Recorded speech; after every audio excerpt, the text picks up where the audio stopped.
Good morning students. जैसा कि last video में हमने डिस्कशन किया था कि अब हम थोड़ा क्रिस्टल का डीपली स्टडी करेंगे। क्रिस्टलाइन जो सॉलिड होते हैं उनमें जो क्रिस्टल्स होते हैं उनकी थोड़ी डीपली स्टडी करेंगे कि कैसे क्रिस्टलाइन सॉलिड्स के क्रिस्टल्स का फॉर्मेशन होता है, क्रिस्टल्स में कौन कौन से पार्ट्स होते हैं और क्रिस्टल का फॉर्मेशन जब होता है तो ये पार्ट्स किस तरह से उनका अरेंजमेंट होता है कि होल क्रिस्टल का फॉर्मेशन होता है। तो यहाँ सबसे पहले हम 3 मेन टॉपिक्स का डिस्कशन करेंगे, that is crystal lattice, crystal point and unit cell. देखिए, पहले मैं आपको थोड़ा सा समझा देता हूँ। एक क्रिस्टल का फॉर्मेशन करते हैं, क्रिस्टल का फॉर्मेशन जब करते हैं स्टडी के लिए तो हम जो कॉन्स्टिट्यूएंट पार्टिकल्स होते हैं उनको पॉइंट्स के द्वारा डिनोट करते हैं, ठीक है। तो मैं यहाँ एक ऐसे ही क्रिस्टल का फॉर्मेशन कर रहा हूँ जिनमें ये कॉन्स्टिट्यूएंट पार्टिकल्स को हम पॉइंट्स के द्वारा डिनोट कर रहे हैं, ठीक है। एक लाइन बनाई कॉन्स्टिट्यूएंट पार्टिकल्स की, दूसरी बनाई, अब तीसरी जो लाइन है वो जो फर्स्ट लाइन है उसके नीचे बनाएंगे। आपको इजीली इससे समझ में आ जाएगा और आपको लगेगा कि हाँ, क्रिस्टल का फॉर्मेशन करना बड़ा ही इजी है। फोर्थ लाइन को सेकंड लाइन के नीचे रखेंगे, थोड़ा पास पास हमने लाइंस बनाई हैं, जिससे जब हम इन लाइंस को मिलाएंगे तो क्रिस्टल लैटिस, क्रिस्टल पॉइंट या लैटिस पॉइंट और यूनिट सेल की स्टडी थोड़ी इजी हो जाएगी। देखिए, जब ये जो कॉन्स्टिट्यूएंट पार्टिकल्स हैं जिनको हमने पॉइंट से डिनोट किया है, इन कॉन्स्टिट्यूएंट पार्टिकल्स का 3 dimensional arrangement, 3 dimensional regular arrangement ही क्या कहलाता है? क्रिस्टल लैटिस कहलाता है।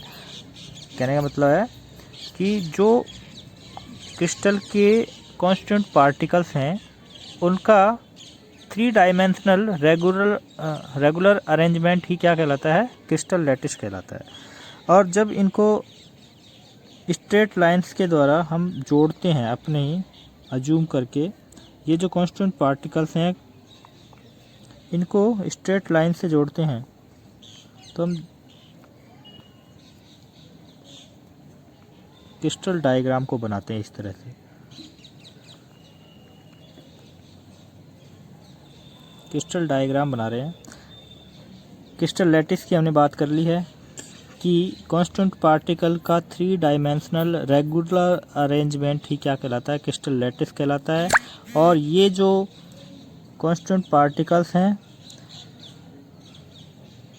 इनको ही क्रिस्टल पॉइंट या लैटिस पॉइंट कहा जाता है।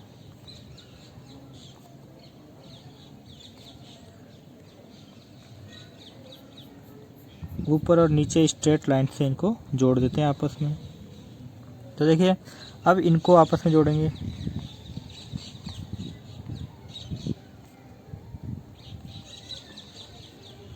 First line and second line के कांस्टेंट पार्टिकल्स को जोड़ दिया, ऐसे ही इनको जोड़ेंगे।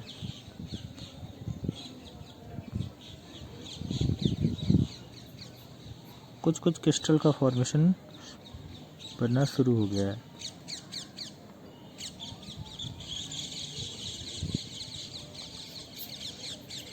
एक लाइन और बनाता हूँ जिससे कम से कम 2 लेयर्स हमें ऑब्टेन हो।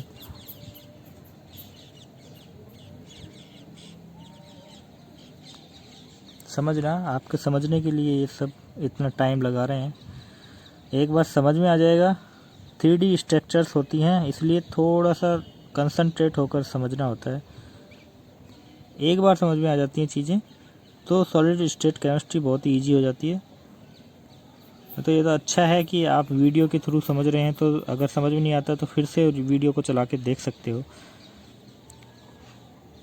तो ये आपके बेनिफिशियली है ऑनलाइन स्टडी एक तरह से। तो ये देखिए, हमने सभी लैटिस पॉइंट्स या क्रिस्टल पॉइंट्स को आपस में जोड़ दिया है। तो यहाँ एक क्रिस्टल स्ट्रक्चर हमें ऑब्टेन हो गई है। और यहाँ देखिए, ये एक 3D स्ट्रक्चर जो दिख रही है एक्चुअल में यही यूनिट सेल है। क्योंकि हमें दिख रहा है कि ऐसी ही यूनिट सेल बार बार रिपीट होकर क्रिस्टल का फॉर्मेशन कर रही है। तो यूनिट सेल क्या होगी? यूनिट सेल वही तो होगी क्रिस्टल की, वह सबसे स्मॉल यूनिट जो बार बार रिपीट होकर क्रिस्टल का फॉर्मेशन करती है, वही तो यूनिट सेल है। इसको देखिए बाहर निकालते हैं, इस यूनिट सेल को यहाँ बाहर निकाल के रखते हैं तो कुछ इस तरह की स्ट्रक्चर होती है।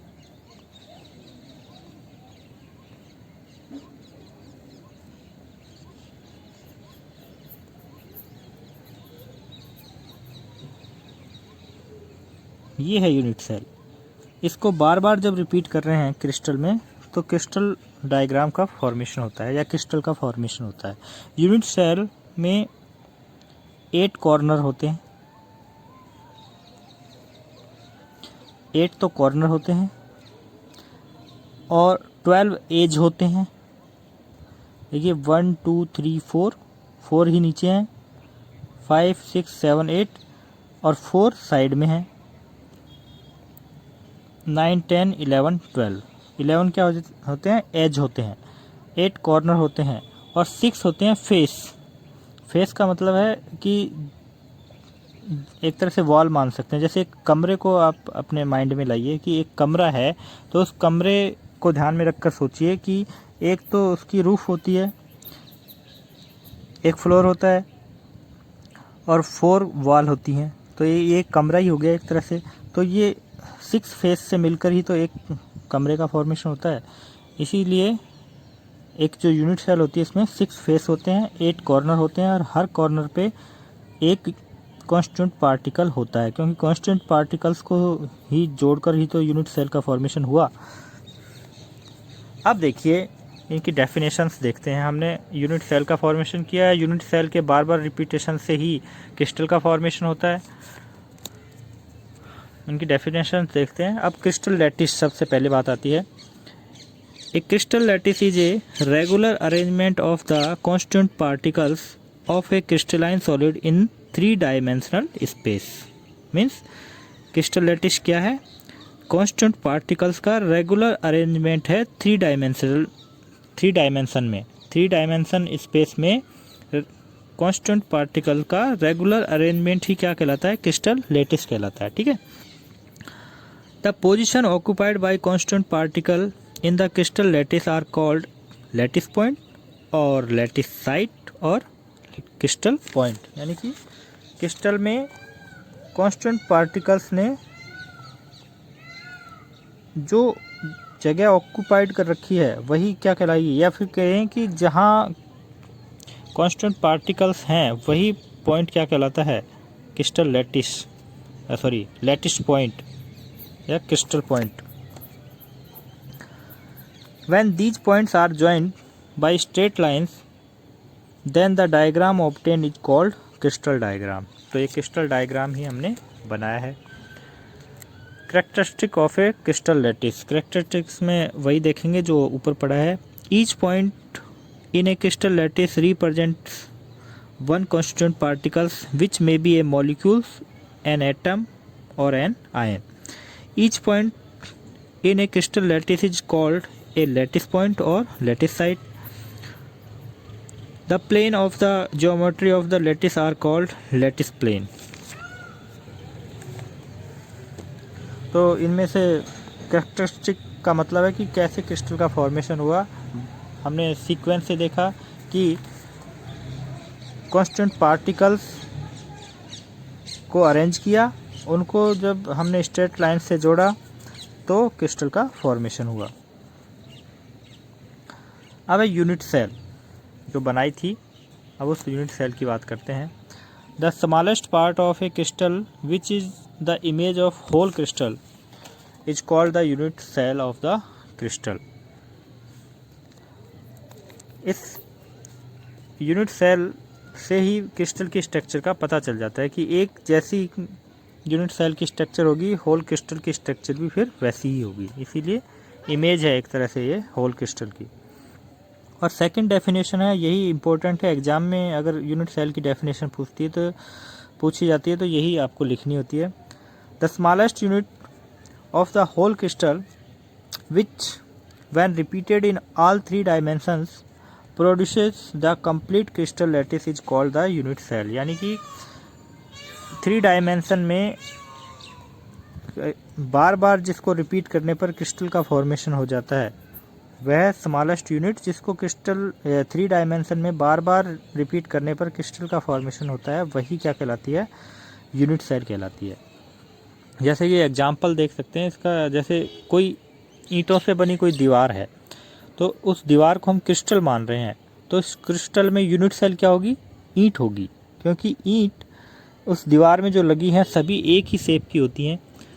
तो ईंटों को बार बार रिपीट करके ही क्या बनाई है, दीवार बनाई है। ऐसे ही क्रिस्टल में यूनिट सेल को बार बार रिपीट करके क्या बनाया जाता है, क्रिस्टल बनाया जाता है। तो ये एक अच्छा एग्जांपल है।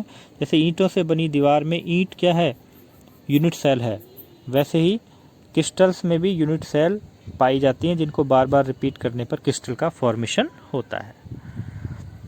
अब जो यूनिट सेल हैं उनमें कांस्टेंट पार्टिकल कहाँ कहाँ प्रेजेंट है, इस बेस पर यूनिट सेल को मेनली 2 टाइप्स में डिवाइड किया गया है, that is primitive unit cell and centred unit cell.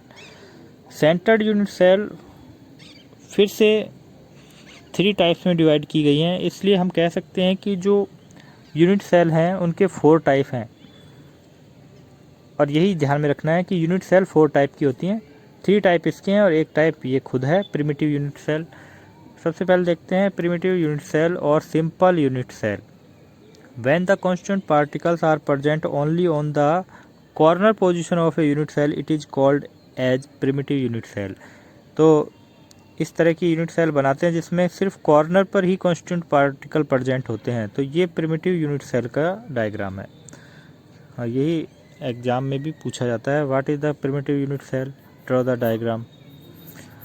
Centred unit cell यानी कि कॉर्नर के अलावा भी अगर कहीं और प्रेजेंट है कांस्टेंट पार्टिकल्स, किसी फेस पर है या सेंटर में है यूनिट सेल के, तो उस बेस पर इनको 3 टाइप्स में और डिवाइड किया गया है।